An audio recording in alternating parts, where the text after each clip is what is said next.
quand on écoute les autorités, par exemple... Bienvenue à tous, nous sommes dimanche 14 septembre 2014 et dans les studios de l'ARFM, avec nous donc Issa Sall, directeur de publication hebdomadaire Nouvel Horizon, et Baye Ibrahima Diagne, président de la commission Bonne Gouvernance du Conseil national du patronat. Votre dernier livre, Baye Ibrahima Diagne, s'intitule L'entreprise étranglée. Vous êtes aussi l'auteur du livre La saga du docteur Khouli. Merci donc, monsieur, d'avoir accepté notre invitation. Issa Sall, cette semaine, votre journal titre Relance de l'économie, pourquoi ça coince, avec un point d'interrogation. Quelle est la réponse à votre point d'interrogation? Écoutez, il n'y a pas une réponse catégorique. Quand on fait une interrogation dans la presse, c'est que l'interrogation n'a pas de réponse, souvent.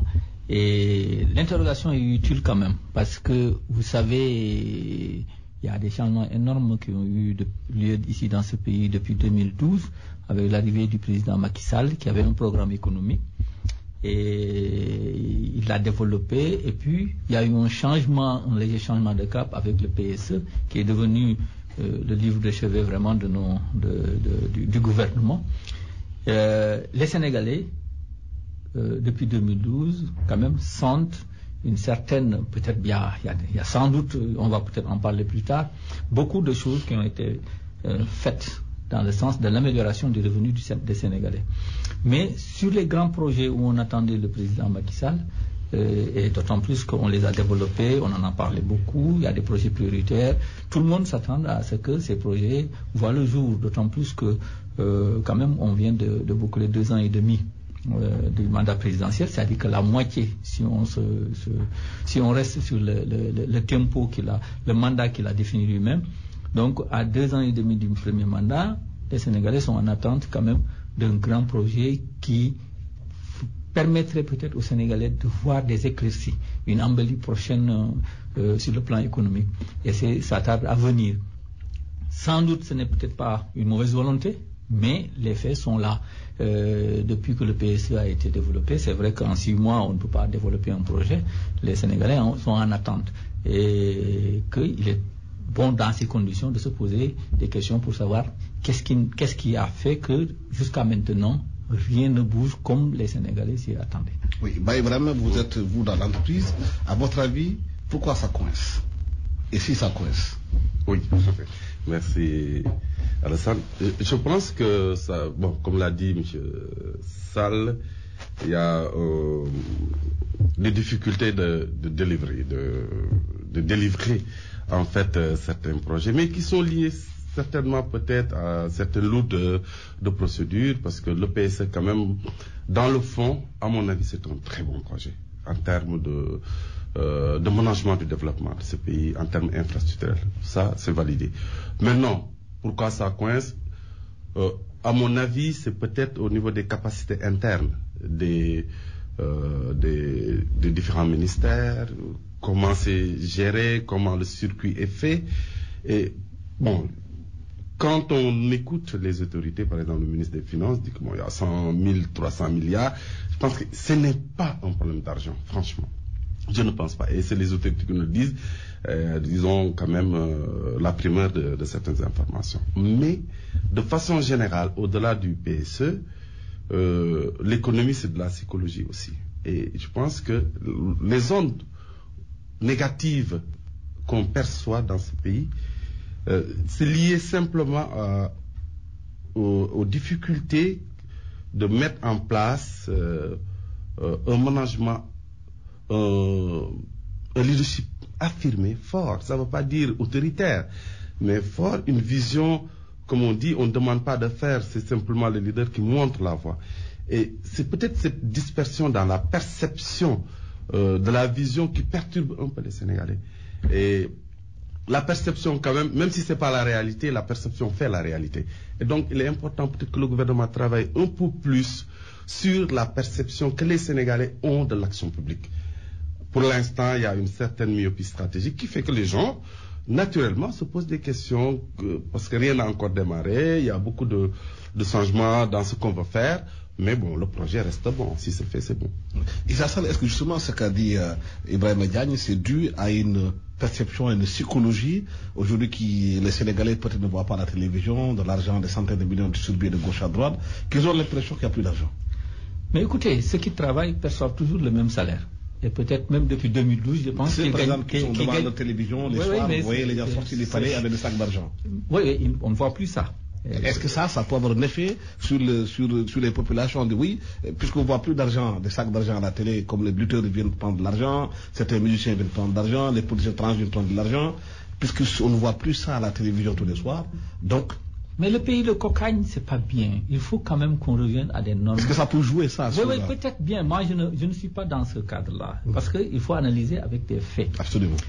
Qu'est-ce qui se passe? Depuis 2012, on a fait une réforme du Code général des impôts. On a réduit la fiscalité qui supportait les salaires. Ça a fait gagner quand même de l'argent aux travailleurs. Celui qui travaille, depuis 2012, a vu ses revenus augmenter. D'autant plus que même le loyer, par les baisses des loyers, il y a un phénomène aussi d'augmentation des revenus. Parce que si on voit ces revenus baisser de 20 000 francs, c'est un sac et demi de riz peut-être. Et donc, c'est quelque chose. Donc, on ne peut pas dire qu'aujourd'hui, il y a moins d'argent dans la poche des Sénégalais, de ceux qui travaillent. Maintenant, ceux qui ne travaillent pas, ça, peut-être que c'est là où le problème se poserait. Il y a autre chose. Il y a beaucoup d'efforts qui ont été faits pour améliorer quand même le sort des plus démunis. Ne serait-ce que, par exemple, la bourse familiale. C'est peut-être pas beaucoup, 100 000 francs par an, mais quand même, c'est quelque chose pour des familles qui ne réussissaient pas à avoir $1 par jour. Donc, c'est important. Et il y a autre chose, il y a aussi l'amélioration sur le circuit sanitaire. Parce qu'aujourd'hui, les enfants de moins de 5 ans, l'État supporte quand même leur prise en charge au niveau des hôpitaux jusqu'à un certain niveau. Donc, il y a des améliorations. Mais qu'est-ce qui fait que malgré tout ce qui a été fait, et même sur le prix des denrées, depuis 2012, les denrées, vraiment, sur ce plan-là, il y a une stabilité des prix. Malgré tout ça, c'est-à-dire que des conditions qui permettent à ceux qui travaillent de sentir quand même une amélioration dans la situation, les gens ont l'impression que rien ne bouge. Ça, ce n'est plus la faute des Sénégalais qui comme ça, mais c'est la faute des dirigeants. C'est-à-dire qu'ils n'ont pas su susciter l'enthousiasme autour de leur projet. Et il y a une diversion politique et politicienne même au niveau du Sénégal qui fait qu'aujourd'hui, quand des choses sont en cours, sont en branle, on s'occupe d'autres choses. C'est-à-dire que les autorités sont diverties par des événements, des pseudo-événements qui tournent, qui empoisonnent la vie sénégalaise. Les matchs de foot, on parle de basket, on perd plus de temps sur des problèmes d'éducation qui ne se posent pas. Les bourses, ce n'est pas quand même si c'est important, il faut le régler une bonne fois pour toutes. Et se lancer dans des projets structurants et les réaliser et faire adhérer les Sénégalais. C'est cette difficulté à faire adhérer les Sénégalais sur des projets structurants. C'est-à-dire que sur le long terme, un pauvre, un homme démuni ne peut pas se contenter du long terme. Il n'accepte pas le long terme, il accepte l'immédiateté. Donc il faut que les autorités puissent faire adhérer les Sénégalais sur le long terme en leur disant, nous allons faire une autoroute Dakar, Mbour, Thiès, Touba. Voici ce que cela fait. On va faire un chemin de fer. Voici ce que... Et ça, les autorités ont beaucoup de mal à développer une stratégie de communication qui permette aux Sénégalais d'y adhérer à ces projets-là. Et c'est ça qui fait qu'aujourd'hui, on dit ce pays ne bouge pas. Mais pourquoi justement, Ibrahim, il y a cette mauvaise perception des choses? En fait, oui, je rejoins un peu ce que disait Doyen Sall. C'est-à-dire qu'on a du mal dans notre pays à fabriquer des consensus forts. Le PSE, les gens ont l'impression que le PSE s'arrête au régime actuel. Le PSE va jusqu'à 2035, c'est-à-dire que c'est trans-régime entre guillemets. Au-delà des régimes, il faut qu'on arrive à faire adhérer les Sénégalais sur le management, je répète encore, le management du développement. Comment peut-on faire pour de sorte que, quel que soit le régime, il y a des choses qui sont indiscutables. C'est dynamique, on peut rajouter, mais on n'en discute pas. Et on en arrive à une situation quand même assez paradoxale, comme disait Sall, où on ne discute pas de l'essentiel au Sénégal. Quand on lit les journaux, c'est toujours politicien, c'est la populisation même de l'économie, entre guillemets. Alors que aujourd'hui, ce pays a tout pour réussir. On a une masse critique de ressources humaines de très bonne qualité, que ce soit dans le privé comme dans le public. On a une démocratie stable, indiscutable. Il y a tout. Vraiment, les préalables sont acquis dans ce pays. Pourquoi ça ne marche pas? Je le disais tout à l'heure, il faut un leadership qui dit, voilà ce qu'on va faire et comment on le fait. Et surtout, l'administration sénégalaise. Ils sont bons, mais c'est un problème de système. C'est pas individuel. C'est le système qui ne permet pas de délivrer à temps et avec la qualité qu'il faut. Il faut qu'on manage autrement l'administration vers des résultats. Tout le monde le sait. Comment faire, mais pourquoi on ne le fait pas? Je dis tout le temps que quand on quitte l'aéroport de Dakar jusqu'au centre-ville, on va là où on est, jusqu'à la corniche. Il n'y a pas de fleurs. Il y a des plantes sauvages qui sont là à Dakar depuis 2 ans, qu'on n'enlève pas. On se pose des questions. Où est l'État dans tout ça? Quand même, il faut qu'on sente l'action publique. Et ces tâches mal assumées font que, dans la tête des gens, on dit, mais personne ne travaille dans ce pays. Puisqu'on voit tout le temps des choses qui ne vont pas, qui sont là, et personne ne s'en occupe, ça devient une structure mentale qu'on peut tout faire, on ne peut même pas faire, parce qu'il n'y a pas de suivi dans ce pays. Et il faut quand même qu'on s'inscrive dans cette dynamique de résultats dans ce pays si on va en sortir. À l'image des pays asiatiques où les choses sont carrées, parce que le développement, c'est même pas une bataille, c'est une guerre. C'est une guerre, le développement. Quand on prend à la légère certains petits détails, parce que comme j'ai dit, c'est de gros efforts sur de petits détails, le développement.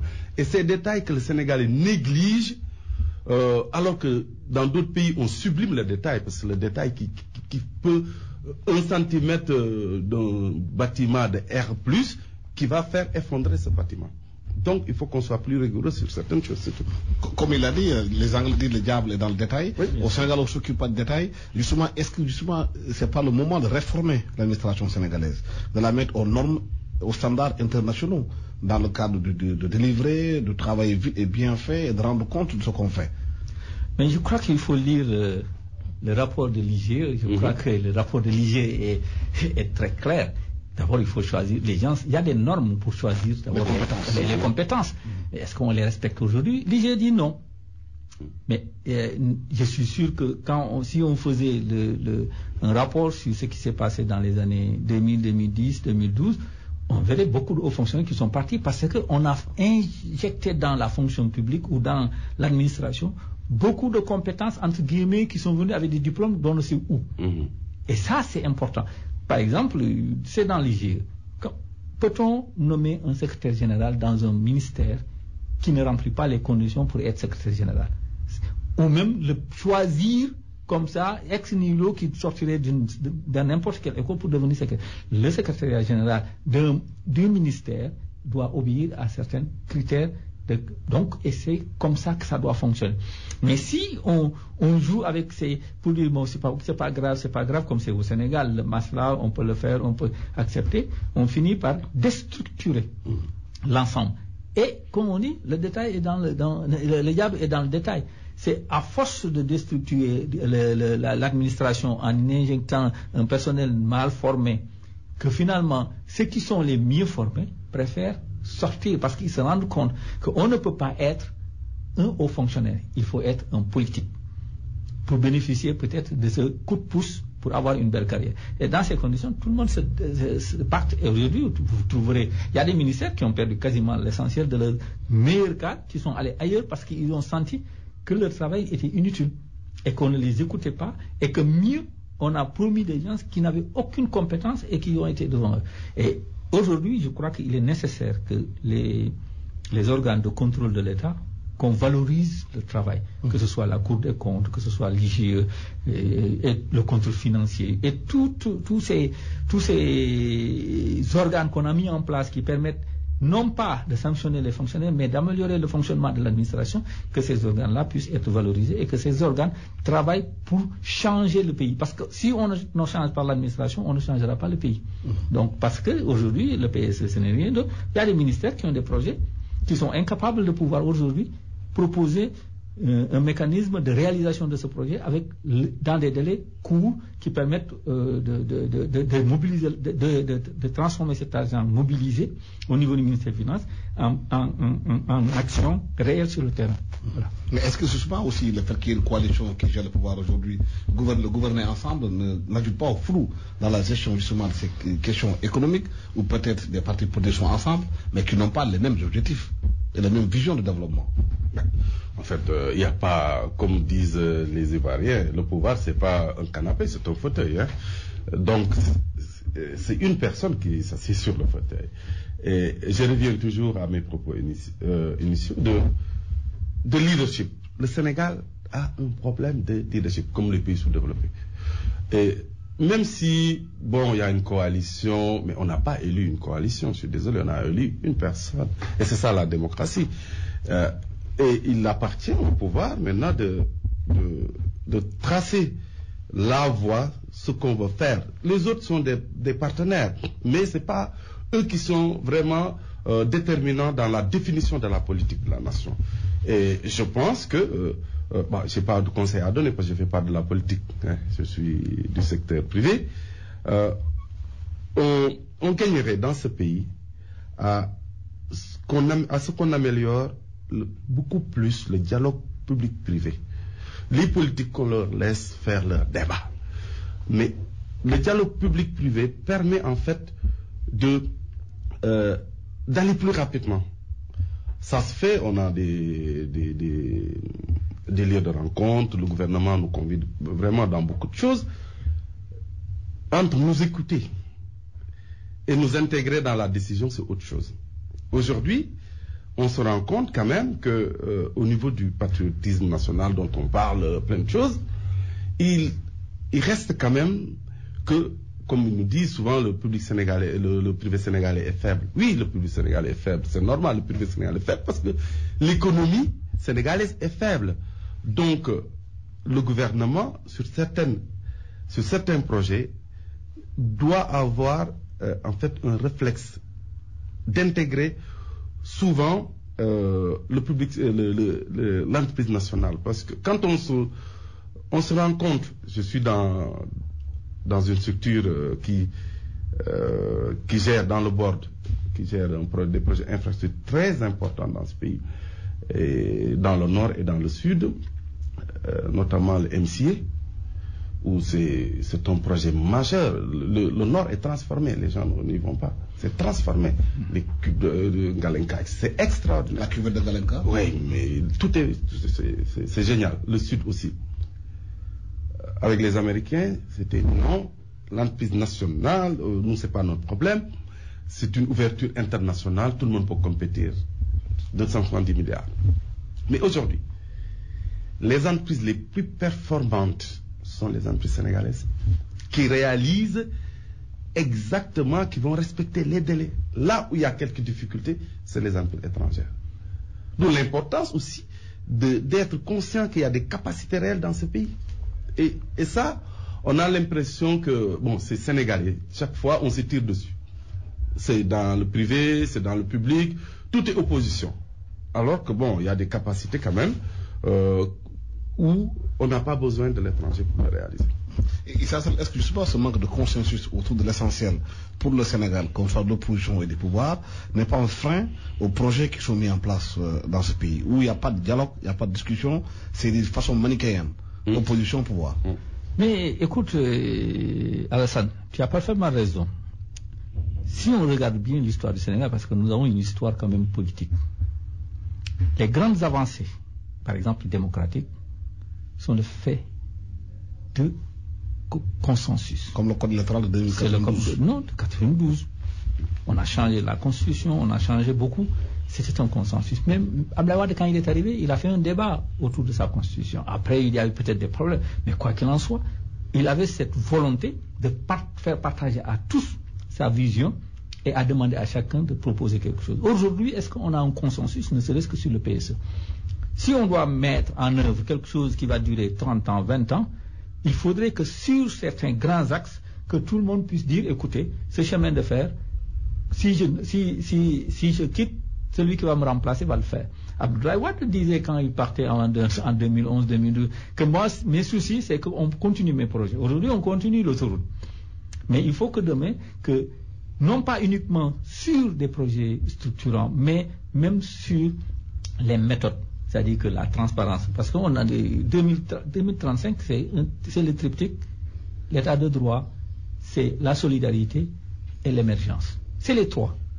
Si on n'est pas d'accord peut-être sur la méthode, la manière de faire, il faut qu'on soit d'accord sur l'état de droit, la solidarité et sur au moins une grande partie des efforts qu'il faut faire pour arriver à l'émergence.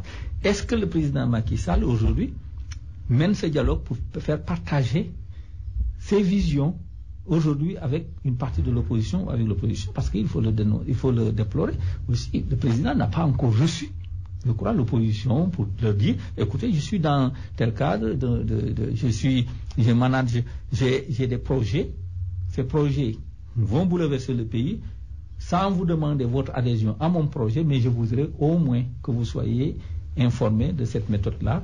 Et j'espère que si ma méthode n'est pas bonne, au moins sur l'objectif qu'on soit d'accord. Peut-être que ce serait... Bon, vous savez, les politiques ne peuvent pas être d'accord sur tout, mais on peut être d'accord sur la manière de gérer l'université, l'éducation nationale. Le contenu des programmes doit être partagé, parce que si on doit parler de notre histoire, comme le président l'a souhaité, et réécrire l'histoire du Sénégal, il faut que tout le monde soit d'accord pour que demain, le prochain qui vient qui dit non, on n'écrit plus l'histoire du Sénégal, on se contente de ce qui s'est passé.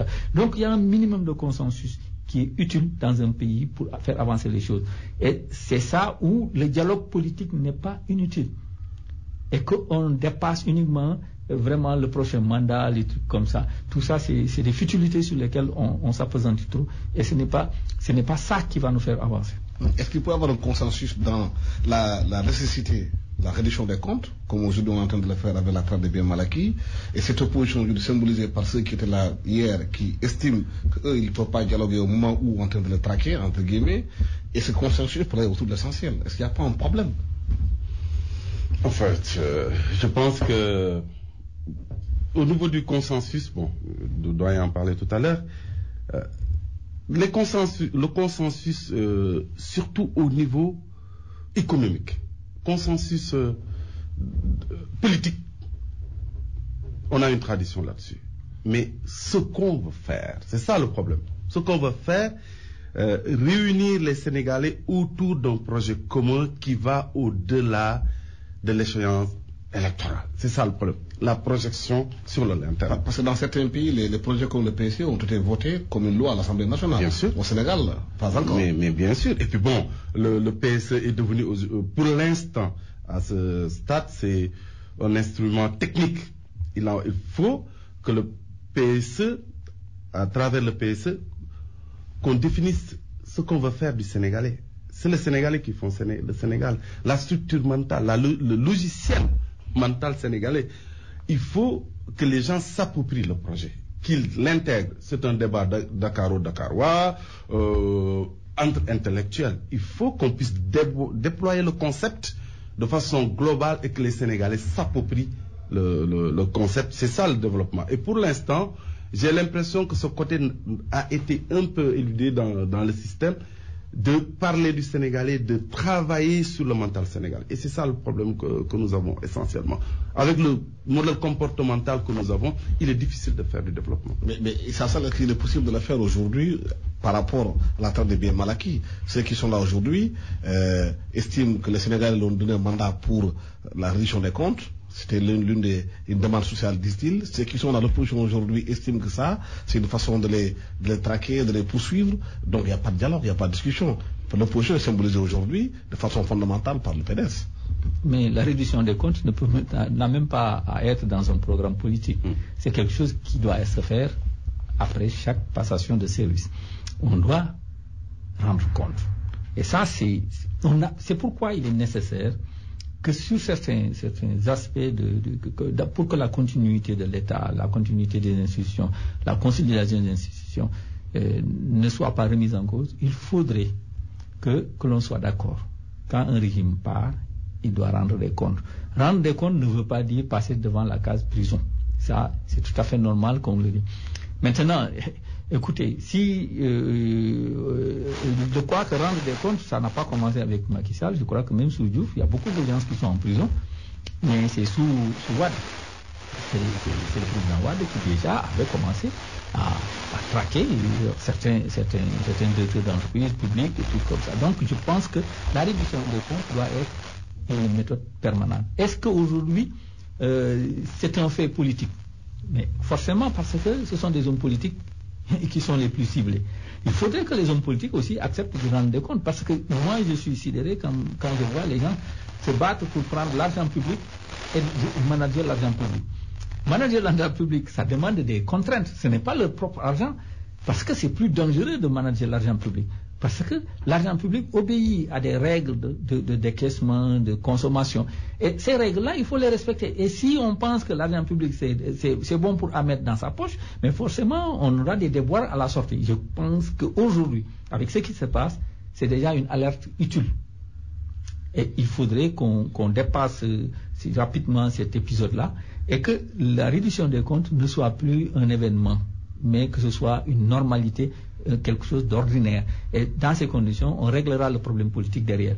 Mais il faudrait d'abord que tout le monde soit d'accord que quand on prend l'argent public et qu'on le gère, il faut rendre compte. Et il faut qu'on soit d'accord aussi qu'un homme politique, sa carrière, ce n'est pas sa profession, ce n'est pas de faire la politique uniquement. Il faut qu'il aille chercher de l'argent ailleurs qu'en espérant prendre des dividendes ou des commissions quelque part et pour s'enrichir. Donc c'est dans ce cadre-là qu'on doit réformer l'État. Il l'a dit tout à l'heure, il nous faut de nouveaux citoyens. C'est malheureux que le nouveau type de Sénégalais dont on a parlé à l'époque, on n'en parle plus suffisamment. Moi, je pense que c'est à l'école qu'on forme les gens. Il faut qu'on connaisse notre histoire, il faut qu'on connaisse les valeurs de la République. Il faut qu'on respecte nos institutions, le drapeau national, l'insigne, les insignes, qu'on respecte nos parents. Il faut que tout ça, parce que la parenté est importante dans ce pays. Il faut qu'on respecte nos parents, qu'on respecte nos valeurs, qu'on respecte le voisin. Ça aussi, c'est des valeurs qui sont fortes au Sénégal. Le voisinage est même plus important que la parenté. Donc, il y a des valeurs que l'on doit cultiver au Sénégal pour permettre aux Sénégalais d'être bien dans leur peau ici au Sénégal et de contribuer à l'effort national. Parce que si on ne le fait pas, personne n'acceptera de contribuer à l'effort national. Voilà. Mais justement, et ça a touché la question par rapport à l'éducation aujourd'hui. Est-ce que peut-être l'éducation est pratiquée au Sénégal, de la classe d'initiation jusqu'au plus haut niveau de l'université, on peut avoir un Sénégalais, un nouveau type de Sénégalais pour faire le développement du pays? Oui, c'est... comme je disais, le sous-développement est global. On est frappé par aujourd'hui le niveau, les produits sortis par le système sénégalais. Bon, l'analyse et puis le diagnostic est fait. Maintenant, est-ce qu'on doit rester dans ce paradigme où l'État doit tout faire? Est-ce que on a assez réfléchi? Vous me direz toujours par rapport au secteur privé, le rôle, parce que les gens qu'on forme, c'est pour le secteur privé. C'est les entreprises qui utilisent ces compétences. Quel est le rôle de l'entreprise dans les programmes de formation?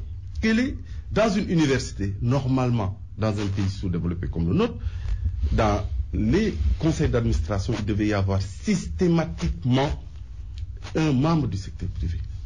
Le dialogue entre l'université et l'entreprise, pour qu'on puisse avoir au moins une adéquation entre la formation et l'emploi. Mais ce n'est pas le cas.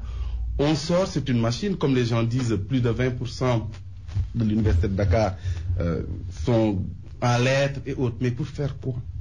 Pour faire quoi? Est-ce qu'on ne devrait pas revoir le paradigme, casser complètement le système et reprendre le système éducatif sénégalais en intégrant le secteur privé, que le secteur privé soit au cœur du système. En ce moment-là, on va arriver à des gens formés pour l'entreprise. Et l'État va former pour l'action publique professionnelle, les professionnels de l'action publique. Et le reste, ça va être des gens qui sont formés uniquement pour le système productif. Et ça, nous ne l'avons pas encore. Moi, vraiment, je milite pour l'intégration du secteur privé, du patronat dans les conseils d'administration des universités. Mais dans les faits, le constat a été fait par le ministre de l'économie et des finances qui dit qu'aujourd'hui, il y a pratiquement 1% de fonctionnaires qui bouffent pratiquement plus de 47% de budget à l'État du Sénégal. Les fonctionnaires prennent 42%, je crois. 42%. Oui, ils sont 110 000 fonctionnaires. Et les face à 13 millions de Sénégalais. Sur les 13 millions, et bon, on peut supposer que c'est parmi les travailleurs, parce que quand même il faut faire des comparaisons. C'est difficile de réformer, dès qu'il y a une réforme, il y a des grèves et tout. On suppose que la moitié des Sénégalais, au moins, sont en âge de travailler, et c'est sur ces 5 millions, 6 millions de Sénégalais, il y en a 100 000 qui prennent qui prennent 40% des recettes de l'État. Donc, ce que 6 millions de Sénégalais produisent et qui, par leur reversement à l'État, et tout ça, ça va à 105 000. C'est beaucoup. Sous forme d'indemnité. Oui, mais 40%. Ne serait-ce qu'une chose très simple, nous ne respectons pas les critères de l'UEMOA qui demandent à ce que ce soit 35%, je ne m'abuse. Et donc, sur ce plan-là, nous avons fait beaucoup d'efforts.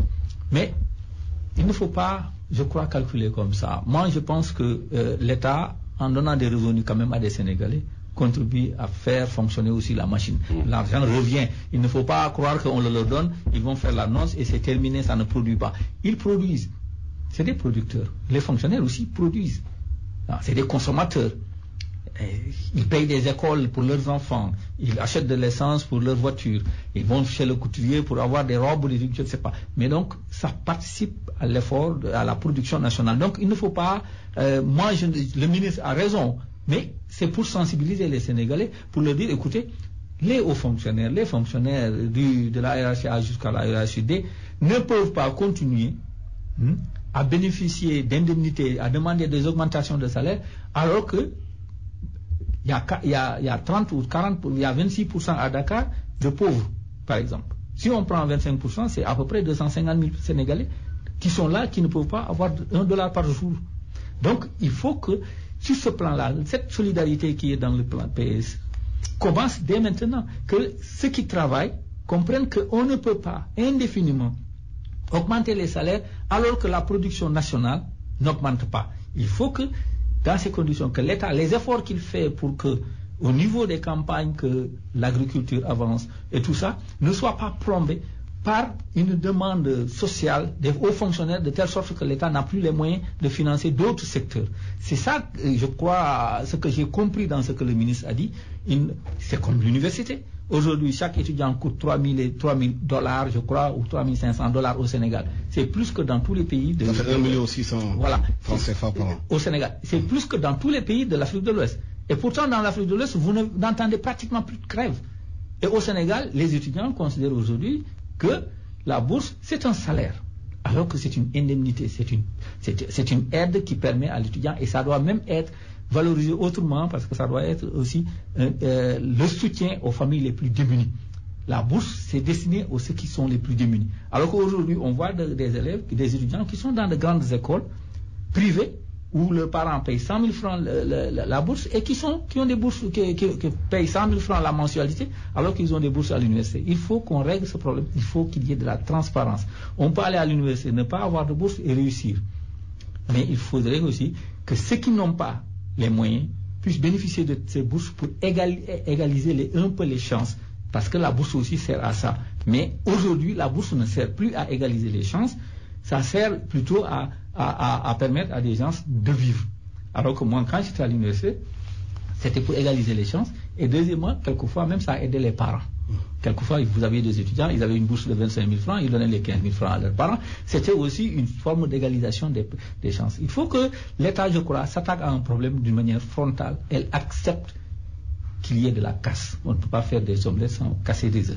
Mais aujourd'hui, c'est depuis quelque temps, tous les régimes reculent chaque fois qu'il y a une confrontation. Est-ce que je pense que c'est pas ça le problème?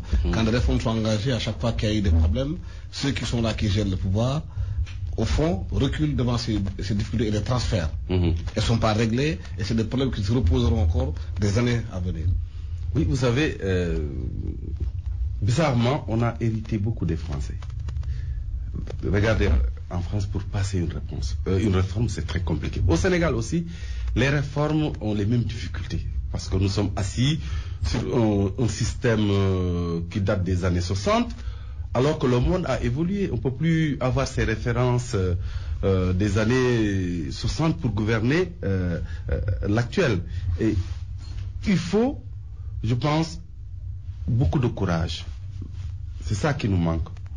Le courage est vraiment à la pointe de la décision politique.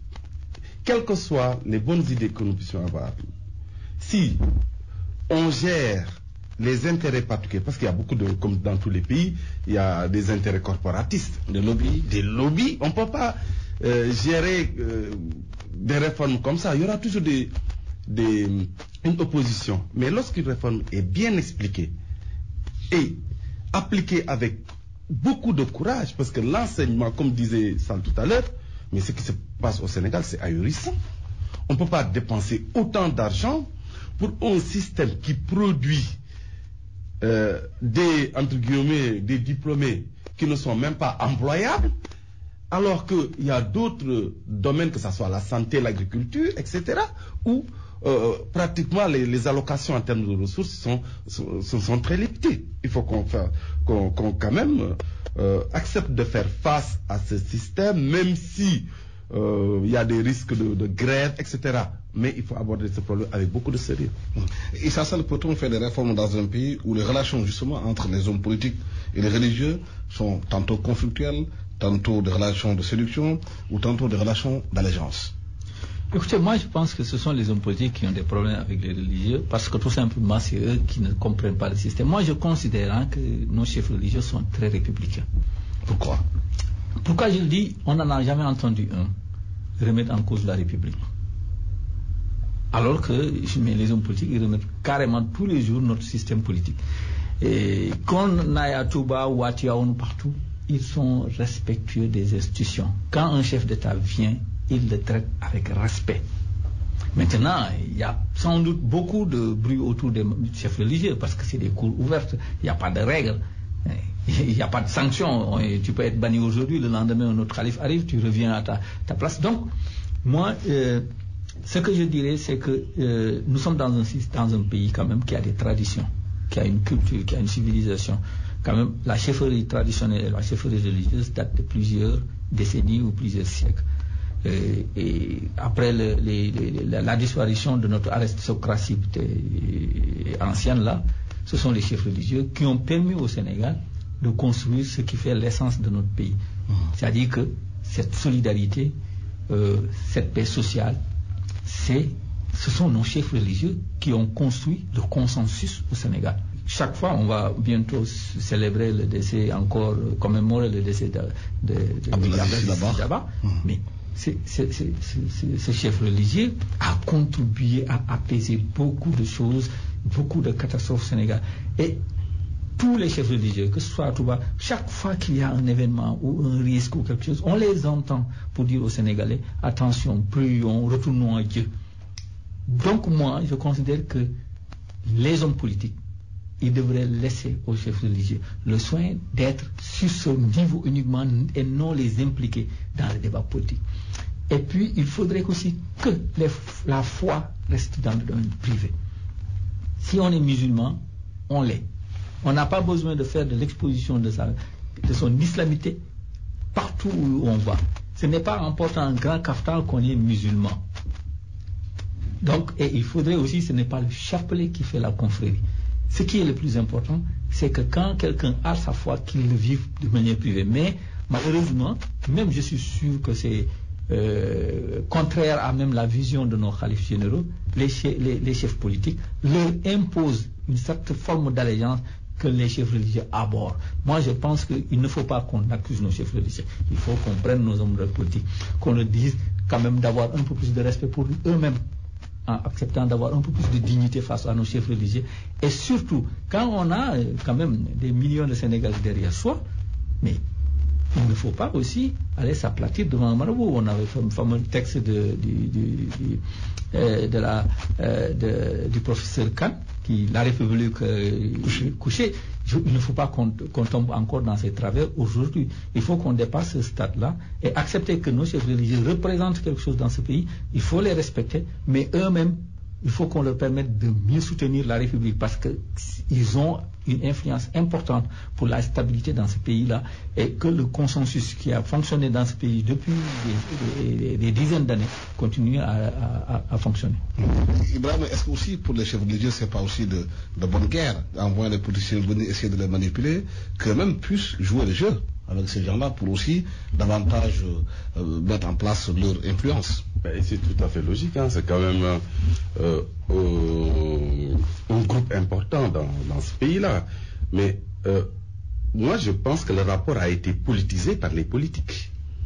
Dans le sens où les religieux, en fait les chefs religieux, depuis très longtemps, hein, depuis du temps de Senghor, même depuis le colon, a utilisé toujours les forces, la force religieuse, en fait, entre guillemets, pour asseoir certaines pratiques. Ça, c'est clair. Maintenant, nous, ce qu'on doit faire aujourd'hui, comment utiliser les forces, en fait, les groupes religieux dans le sens du développement. C'est ça qui est important.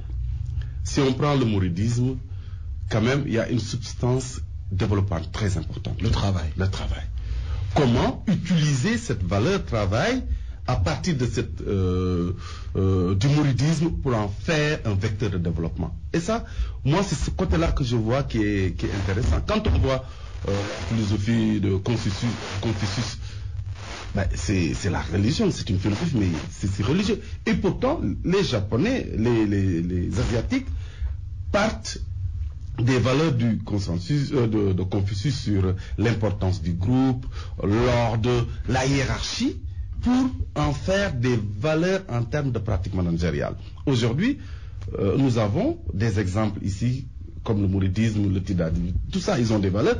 Comment pouvons-nous utiliser ces valeurs-là pour en faire des références, parce que le modèle occidental n'a pas ancré réellement. On est dans une sorte de dualité, d'ambivalence systémique, qui fait qu'on n'arrive pas aujourd'hui à imprimer un modèle propre. Mais en regardant chez nous, quand même, on peut puiser à partir de nos valeurs et pour en faire vraiment des vecteurs. Maintenant, la politisation du modèle, c'est autre chose. Et ça, justement, est-ce que aujourd'hui, le fait que les hommes politiques viennent voir des religieux essayer de jouer pour peut-être marquer la conscience des électeurs, parce que aussi les religieux, c'est des leaders d'opinion, ils ont beaucoup de gens derrière eux. En adhérant dans une telle ou telle confrérie, on recherche d'abord l'électorat. Si on le fait de manière spectaculaire, sans doute. Mais je ne pense pas qu'au Sénégal, l'adhésion à une confrérie puisse faire gagner quelqu'un une élection.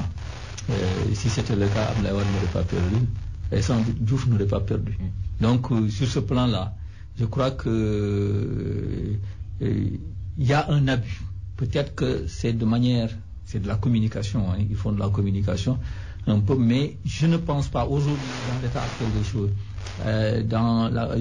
au niveau de la conscience politique au niveau du Sénégal, que l'adhésion à une confrérie puisse apporter quelque voix que ce soit à un leader pour qu'il puisse gagner des élections. S'il n'a pas une représentation nationale forte, s'il n'a pas un discours qui permet une adhésion des populations, et surtout, s'il n'a pas eu un profil moral qui permet aux Sénégalais d'adhérer à personne, il est très difficile en homme politique aujourd'hui de percer.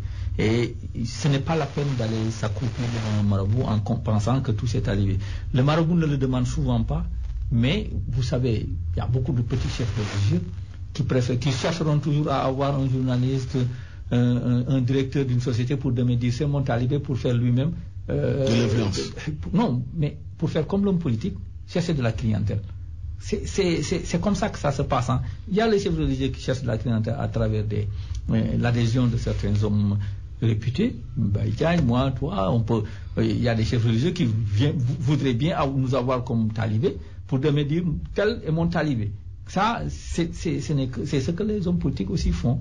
Ah oui, moi je suis talibé de tel pour pouvoir demain dire, écoutez, donc moi, cette communauté va me soutenir. C'est totalement faux. Ça n'arrivera pas aujourd'hui et je ne pense pas que ça arrivera dans même un siècle. Est-ce que cette façon de faire n'installe pas le pays dans ce que Ibrahima Silla disait dans son livre, de mauvaises ambiances démocratiques? Oui, tout à fait. Parce qu'il y a une confusion de genre. Hein. Je reprends un peu ce que disait Sall. Au Sénégal, les gens analysent, on analyse, mais c'est du marketing religieux. Oui. La prolifération des cérémonies religieuses, les djangs partout. Mais c'est des actions de communication aussi, c'est du marketing religieux. Et aujourd'hui, du fait que le pouvoir politique le dit, vous êtes important, mais les gens se prennent, ils croient. Ils disent, oui, on est important, c'est nous qui faisons le pouvoir. Et du coup, ils s'organisent en entreprise. C'est ça qui est extraordinaire, ils s'organisent en entreprise, ils ont des actions de communication, etc. Et aujourd'hui, c'est là où il y a quand même un danger pour la République. Je pense que quand même, il faut maintenir les repères. Il ne faut pas que ça bouge. Parce que si ça bouge, on ne sait pas où ça va arriver parce que, bon, je ne souhaite pas qu'il y ait un fondamentalisme religieux ailleurs, mais sait-on jamais. Sait-on jamais parce que il est important de mettre cette frontière entre les deux. Parce que nous sommes quand même un pays laïque, il y a d'autres religions au Sénégal, et le pouvoir doit se mettre à équidistance par rapport à toutes ces communautés-là, pour ne pas frustrer d'autres.